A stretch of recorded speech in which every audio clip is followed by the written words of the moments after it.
देखिए मित्रों, मैं अनुरुद्ध कुमार तिवारी आपका यूट्यूब चैनल पर स्वागत करता हूं तथा आज MP TET, C TET, UP TET, R TET और बी टेट के बारे में हम लोग जो पिछला चैप्टर पढ़ रहे थे उसमें था वंशानुगत तथा वातावरण। तो वंशानुगत तथा वातावरण में और पीछे का प्रश्न हो चुका था। अब आगे प्रश्न, ये 3-4 प्रश्न बचे हुए थे जिस पर हम लोग आज अध्ययन करेंगे तथा इसमें विकासवादी सिद्धांत के प्रवर्तक के बारे में बताया गया है। देखिए, ये विकासवादी सिद्धांत के प्रवर्तक जो होते हैं ये लैमार्क हैं।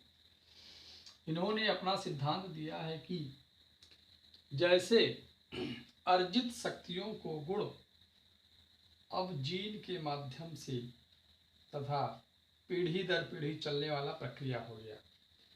तो कब हुआ, कैसे हुआ और किसमें हुआ? देखिए, अर्जित गुण जो होते हैं वो अभ्यास के द्वारा किया जाता है। जैसे उदाहरण के तौर पर आता है कि एक पशु है जिसका नाम है जिराफ। जिराफ में जंगल में रहते थे तथा वो नीचे न चढ़ करके ऊपर के पौधे के पत्तों को खाने का प्रयास करते थे। बार बार वही करते थे। उनको ऊपर ही खाना पसंद होता था, जिससे ऊपर के पेड़ के पौधे को वो खाते थे। तो जब वो ऊपर के पौधे को खाते थे तो कुछ तो पाते थे, कुछ नहीं पाते थे। जब नहीं पाते थे वो अपना सिर ऊपर करते थे, गर्दन तानते थे, बार बार यही अभ्यास करते थे, जिससे उनकी गर्दन लंबी हो गई। जब गर्दन लंबी हो गई तो ये गुण धीरे धीरे स्वतः अपने आप उनके बच्चों में जाने लगा। तो जब उनके बच्चों में जाने लगा तो इन्हीं गुण पर इन्होंने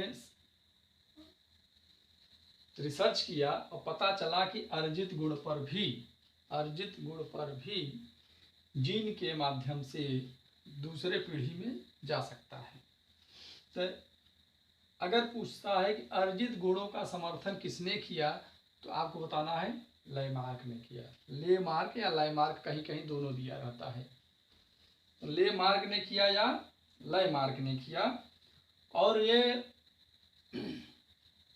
किस पशु पर अध्ययन किया या किस पशु का उदाहरण दिया, तो आपका नाम बताना है जिराफ। इन्होंने जिराफ नाम का पशु है जिसपे इन्होंने लंबी गर्दन होती है, लंबी गर्दन,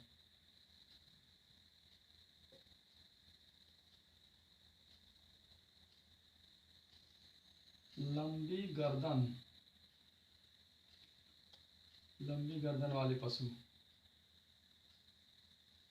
जिराफ।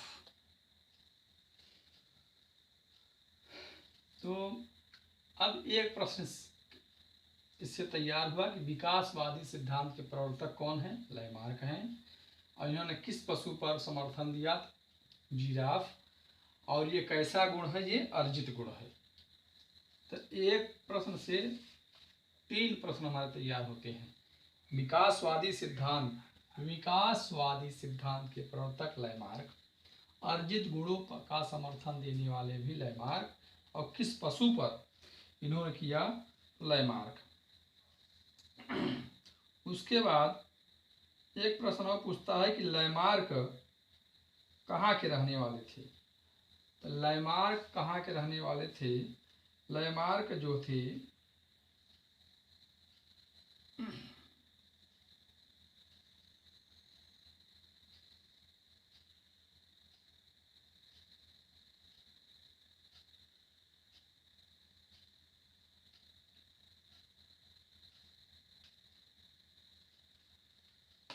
लैमार्क शायद अमेरिका के थे, उसको देखना पड़ेगा। देखिए, फिर दूसरा प्रश्न देखते हैं।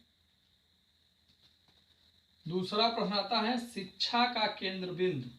शिक्षा का केंद्र बिंदु किसे माना जाता है? एक प्रश्न ये भी आता है, शिक्षा का केंद्र बिंदु किसे माना जाता है? आधुनिक में या अब या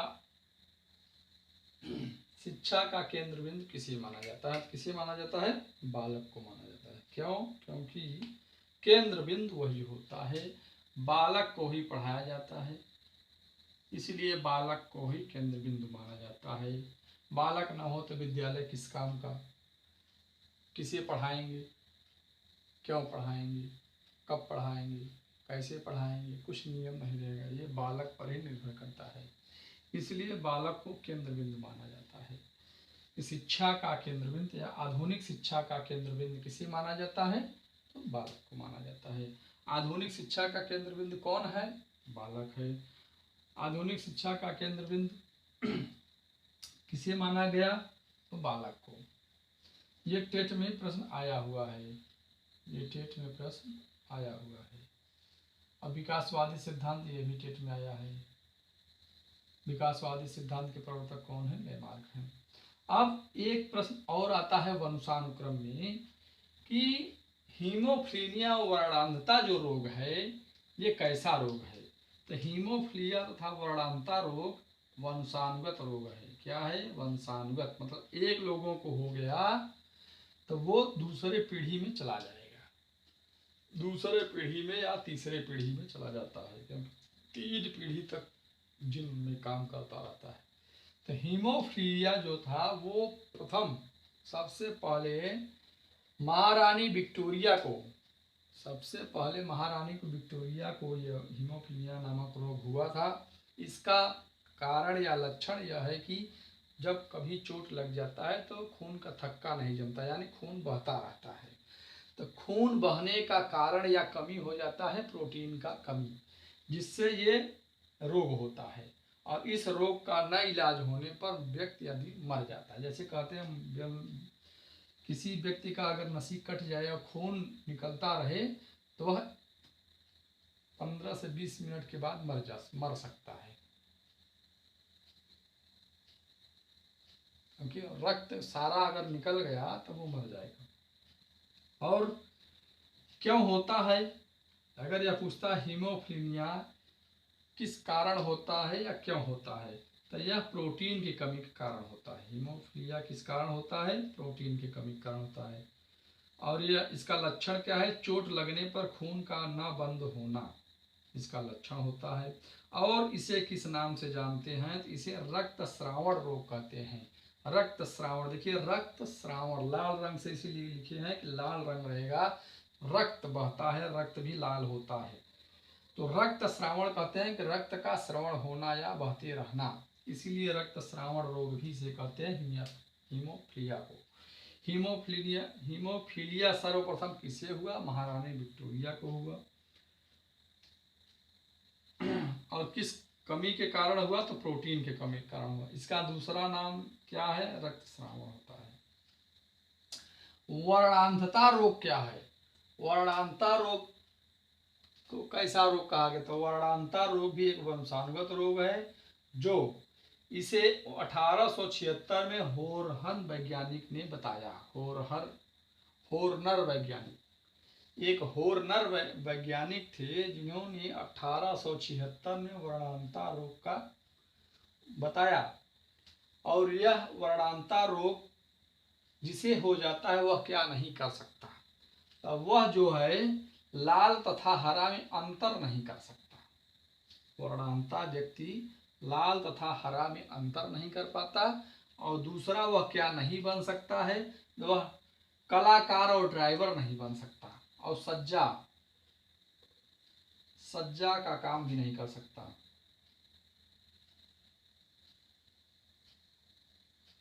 सज्जा या सजावटी,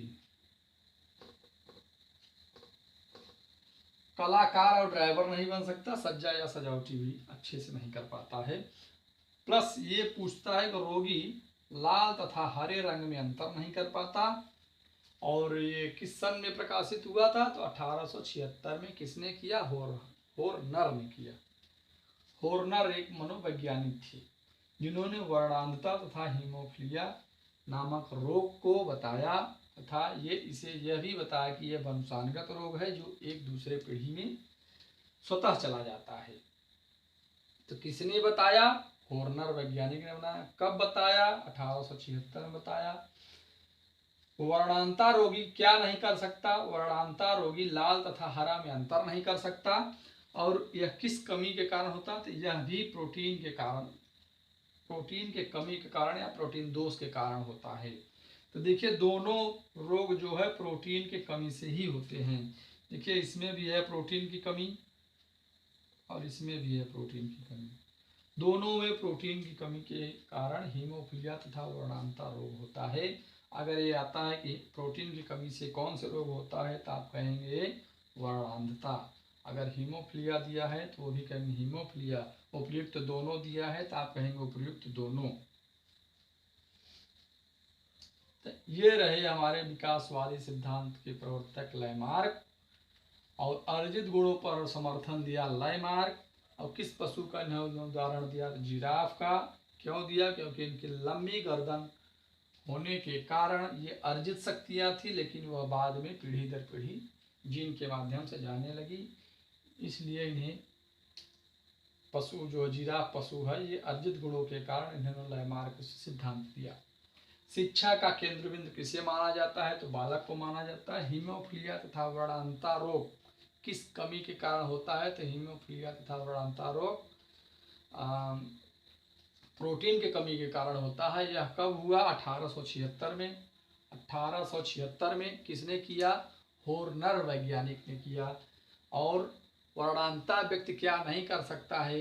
तो वर्णांता व्यक्ति लाल तथा हरा में अंतर नहीं कर पाता है तथा ड्राइवर और सजावटी का काम या कलाकार नहीं बन सकता। और अगर हीमोफीलिया से प्रश्न पूछता है तो हीमोफीलिया से प्रश्न यह आएगा कि सर्वप्रथम यह किसे हुआ था? तो आप कहेंगे सर्वप्रथम यह महारानी विक्टोरिया को हुआ था, जो ब्रिटेन की महारानी थी। और क्यों, किस कमी के कारण हुआ था? तो प्रोटीन के कमी कारण हुआ था। और यह इसे दूसरे नाम से क्या जानता था? रक्तस्रावण के नाम से जानते हैं। और यह से क्या मृत्यु हो सकती है? हाँ, इससे मृत्यु हो सकती है, क्योंकि इसमें रक्त जो होता है बहता रहता है और थक्का नहीं जम पाता है। तो थक्का न जमने के कारण अगर व्यक्ति का खून बराबर निकलता रहे तो उसकी मृत्यु हो सकता है। ये रहे हमारे कुछ बचे हुए प्रश्न। इसके पूर्व में जो पढ़ाया गया था उसे भी हम थोड़ा सा दोहरा देते हैं। जैसे कि इसमें था प्रश्न आया था उसमें वंशानुगत अनुवांशिकता या वंशानुगत यह कैसा है? तो वंशानुगत की इकाई अगर पूछ ले, एक प्रश्न और आता है, वंशानुगत की इकाई अगर पूछ ले तो उसका इकाई होता है जीन। जीन होता है। और ग्रेगर जॉन मेंटल से एक प्रश्न आता है, ग्रेगर जॉन मेंटल किसके लिए प्रसिद्ध है? तो ग्रेगर जॉन मेंटल अनुवांशिकी के लिए तथा वंशानुगत दोनों के लिए, चाहे अनुवांशिकी रहेगा चाहे वंशानुगत रहेगा, उसी के लिए ये प्रसिद्ध होते हैं, ग्रेगर जॉन मेंटल।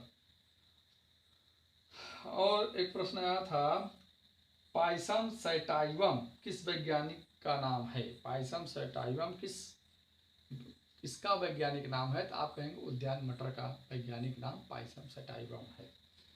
और आया था विकासवादी सिद्धांत का समर्थक, ये देखिए लैमार्क हो ही गए, जिनका था अर्जित गुणों की शक्तियां तथा ये जिराफ पशु इनका उदाहरण था।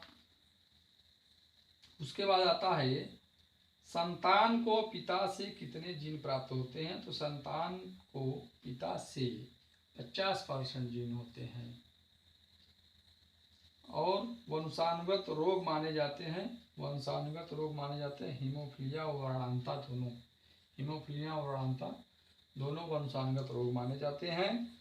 और वर्णांता व्यक्ति क्या नहीं कर सकता? तो लाल तथा हरा में अंतर नहीं कर सकता। और क्या नहीं बन सकता? कलाकार और ड्राइवर नहीं बन सकता। यह कब प्रकाशित हुआ? 1876 में। किसने किया? होर्नर वैज्ञानिक ने किया। किस कमी से हुआ? प्रोटीन की कमी से हुआ। मेंडल का संबंध है, तो मेंडल कहाँ के वैज्ञानिक थे भैया? मेंडल ऑस्ट्रेलिया के थे, ऑस्ट्रिया या ऑस्ट्रेलिया, यूरोप के पास। और व्यवहार के रचना तंत्र का निर्माण होता है तो वंशानुगत, व्यक्ति का व्यवहार निर्धारित होता है वातावरण, वंशानुगत तथा अधिगम से। वंशानुगत सिद्धांत का बीज रूप प्राप्त होता है। कहीं अरस्तु, कहीं डार्विन। मेंडल का वंशानुगत सिद्धांत प्रकाशित हुआ 1866 में। देखिए मेंडल का जो वंशानुगत था वो 1866 में था, लेकिन वर्णांता जो है 1876 में हुआ। ये थे हमारे वंशानुगत तथा पर्यावरण से प्रश्न, जो पिछले वीडियो में था, कुछ बचे हुए इस वीडियो में। अब अगले वीडियो के लिए अगला चैप्टर रहेगा, तब तक के लिए नमस्कार।